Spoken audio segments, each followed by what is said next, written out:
Hello, today I'm going to talk to you about the Mexican-American War, and I'm going to talk about the causes of the independence. So the information you're going to read is from some places and from Google. I'm going to tell you some of the links at the end. So the Mexican Republic had welcomed Americans to settle into Northern America in the territory of Texas in 1820.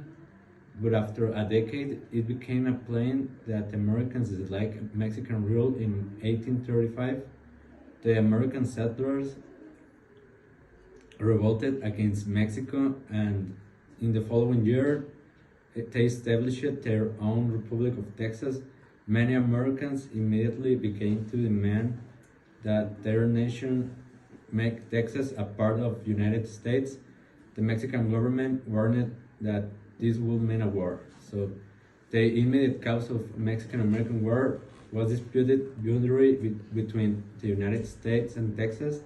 On the Nueces Strip, New Mexico did not recognize Texas as legitimate American territories, and Texas admission to the United States antagonized Mexican officials and citizens. Now we're going to talk about the impact. After the conclusion of the Mexican-American War, the American diplomat Nicholas Trist negotiated the Treaty of Guadalupe Hidalgo, in which the United States claimed over 500,000 square miles of new territory. These lands included Texas, as well as the Mexican territories of New Mexico and Upper California. Eventually, they would become the American states of California, Arizona, and New Mexico, and comprise significant parts of Utah, Colorado, Nevada, and Wyoming.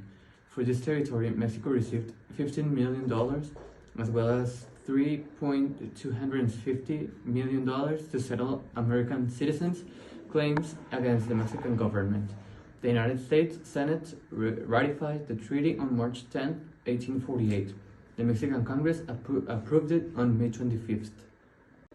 The new territories acquired in the Mexican-American War quickly stoked the flames of sectional controversy in American national politics. Even as the fighting continued, Northerners partial to free labor and Southerners seeking on the expansion of slavery began to quarrel over the fate of the impending acquisitions.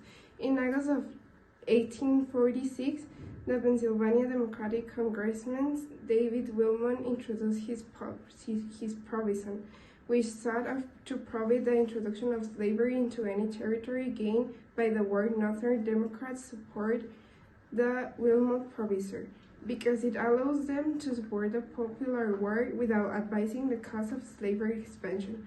Southerners react angrily to the provision, declaring as they represented Northern conspiracy against their interests.